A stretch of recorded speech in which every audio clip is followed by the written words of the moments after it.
On Top Taiwan, I'm Yvonne Yang with news from here in Taiwan and around the world. The U.S. Treasury is once again flagging concerns over how some of its top trade partners handle their currencies and trade practices, dropping a new report on Thursday. While Taiwan was not labeled a currency manipulator, it is once again on the list of countries at risk of being deemed one, just as it's trying to handle exchange rate spikes in the U.S. trade deal. Chris Gorin has more.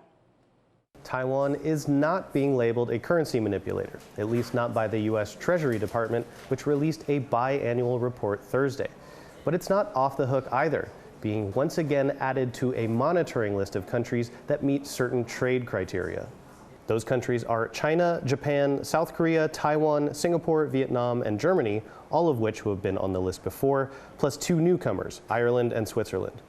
Taiwan has been on the list continuously since 2022 for meeting 2 out of 3 red flag indicators. It runs a big trade surplus with the U.S. and has a high current account surplus. But the Treasury says Taiwan did not manipulate its currency through foreign exchange intervention. But the U.S. trade deficit is a major concern for the Trump administration, and Taiwan has the 5th largest bilateral trade surplus, meaning it sells more to the U.S. than it buys in return, while China maintains the largest surplus. While Taiwan has avoided the harshest possible label, there's not exactly a sigh of relief here. Being on the monitoring list means tariff threats still linger, and the country has yet to finalize a trade deal with the U.S. And exporters remain uneasy, especially after a recent spike in the Taiwan dollar's exchange rate. 其实我们的客户基本上都比较大，那其实都有一定的长年以来都有一定的入口区，怎么去做一些跟汇率有关的一些调整。所以对我们来讲，我们当然还是怕说，像前一阵子上个月出那种2天2、3块的哈。 That same company, Pegatron, an electronics manufacturer, is also planning to open a new factory in the U.S. to avoid potential tariffs. Taiwan's central bank responded this morning, saying the U.S. has not asked Taiwan to allow its currency to appreciate. But you can see how this combination of tariff and currency threats is keeping businesses on edge here. Luffy Li, John Su, and Chris Gorin in Taipei for TaiwanPlus. The clock is ticking for a mass recall campaign that aims to shake up Taiwan's legislature. Campaigners looking to unseat politicians from the opposition Kuomintang and Taiwan People's Party say they're ready for a final push, but the opposition has plans of its own. Leslie Liao has this report.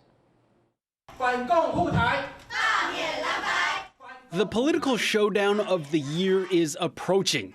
And while the dates are not set, the battle lines are drawn up.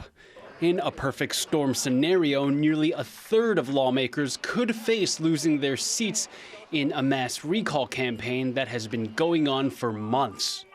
And while lawmakers from both ruling and opposition blocs are at risk, these campaigners looking to unseat opposition lawmakers say momentum is on their side.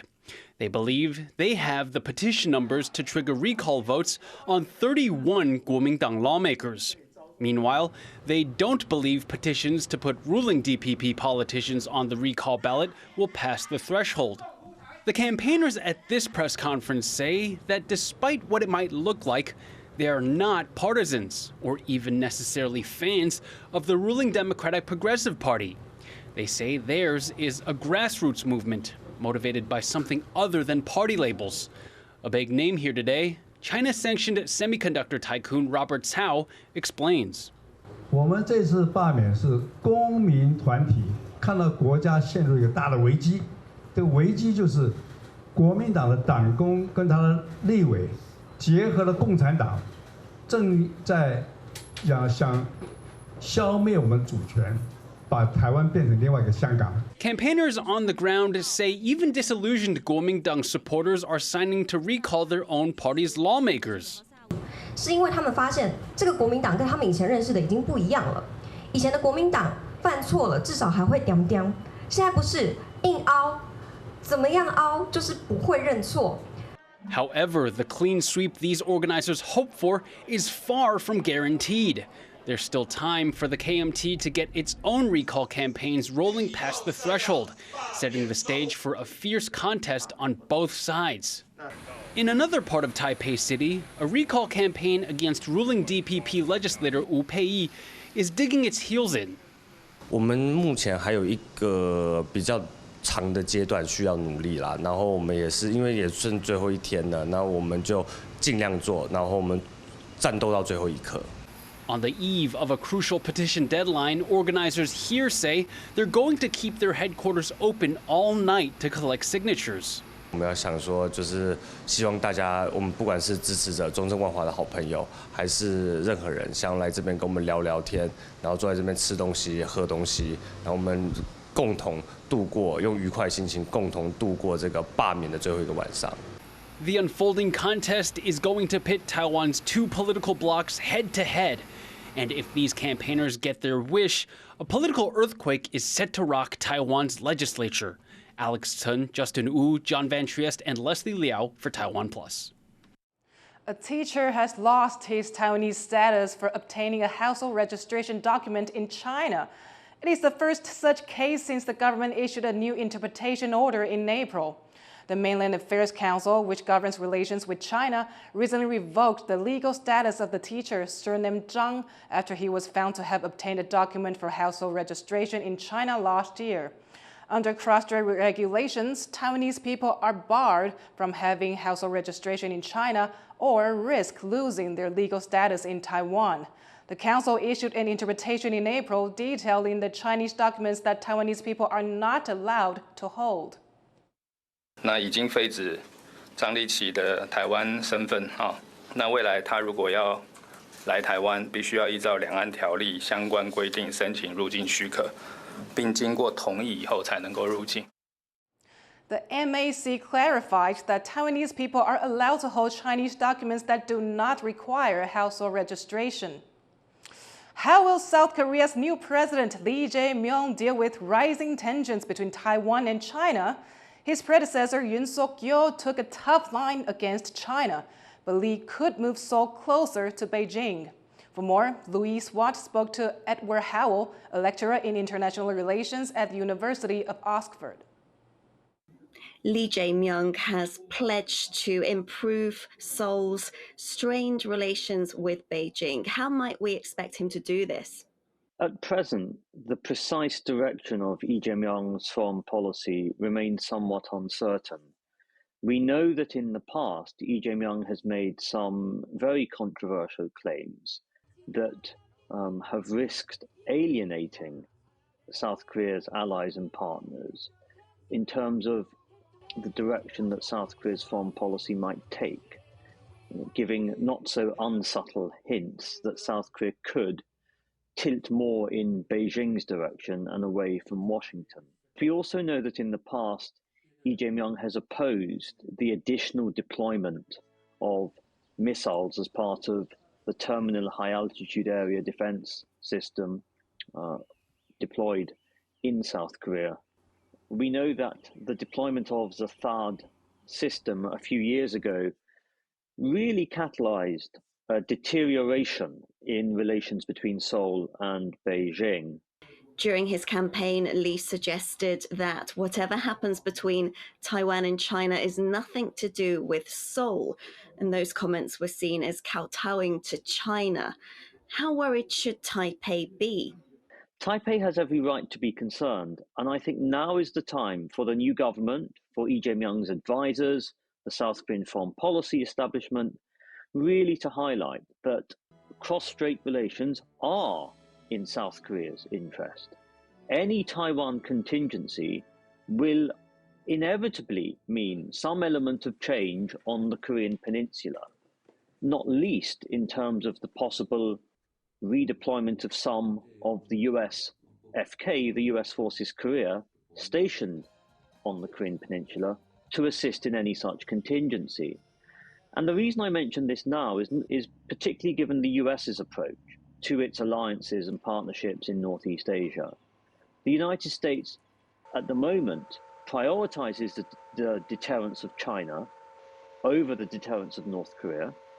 But within that, the United States also views the US Forces Korea not as a local force on the Korean Peninsula, but a region-wide force.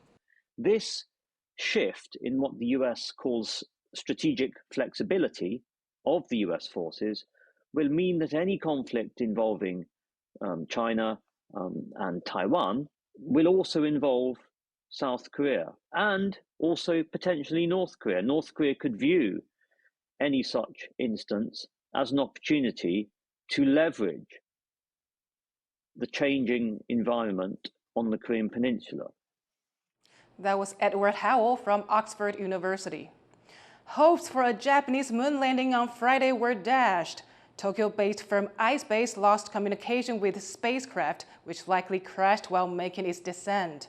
The firm was vying to make history with Asia's first commercial lunar landing, carrying Taiwan's first ever lunar device on board. Joy Stern has the latest from Tokyo.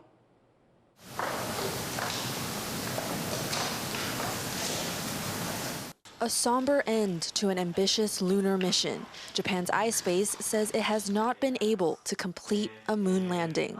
It's the firm's second attempt and comes just 2 years after its first go, which also ended with a loss in communication. Ispace CEO Takeshi Hakamada says as of 8 a.m. local time, 4 hours after the planned touchdown, the team determined that reconnecting with the lander was unlikely. 着陸ができておりませんので、その着陸に関してはですね、失敗という、捉え方で問題ないかと思います。ご支援をいただいてきた方に対してですね、非常に、申し訳ない気持ちもございますけども、やはりこの今までご支援をいただいてきたですね。The unmanned lander, dubbed Resilience, was vying to become Asia's first commercial spacecraft to make it to the moon. So far, only 2 American firms, Intuitive Machines and Firefly Aerospace, have accomplished the feat. Earlier, over 500 people gathered here to watch Resilience's descent, including a team from Taiwan. Dr. Lauren Chang from National Central University and his students have a direct role in the mission as the makers of this device that's aboard the Japanese lander. It's a radiation probe and Taiwan's first ever lunar instrument. Ispace's flight data showed Resilience's altitude dropping suddenly, a few moments before the scheduled landing of 4:17 a.m. local time. The room falling into several minutes of silence as those gathered awaited confirmation. Ispace was later able to confirm that the measurement of Resilience's altitude was delayed, which meant its actual position was closer to the moon than the team thought. On top of that, the spacecraft was also traveling too fast. ミッション1と同様かっていうところでいうと、見られている現象としては違うものが見られています。ただ原因のところはこれからまだまだ探っていく必要がありますので、現時点ではその実際のこの同じ要因だったかとかっていうのは言及することはできないんですけれども、見えている現象としてはミッション1とは少し異なるような現象が見えております。But as to what exactly those phenomena were, Ispace says it will take time to look at the data and did not say when they'd be able to determine the root cause of the failure. Despite Ispace now having 2 failed lunar missions, it's not giving up. They say they'll be analyzing the data to figure out what went wrong and apply those lessons to future missions like those already in the works. So a setback here, but not yet an end to Ispace's hope of making the moon more accessible, a goal that many companies and countries are racing to hit. Ethan Chen and Joyce Zen in Tokyo for TaiwanPlus. Thank you for watching What's Up Taiwan. You can visit the TaiwanPlus website or follow us on social media for more stories from Taiwan and around the world. Finally, let's take a sneak peek at this immersive show in London that tackles the issue of mis- and disinformation. I'm Yvonne Yang. Take care, and I'll see you next time.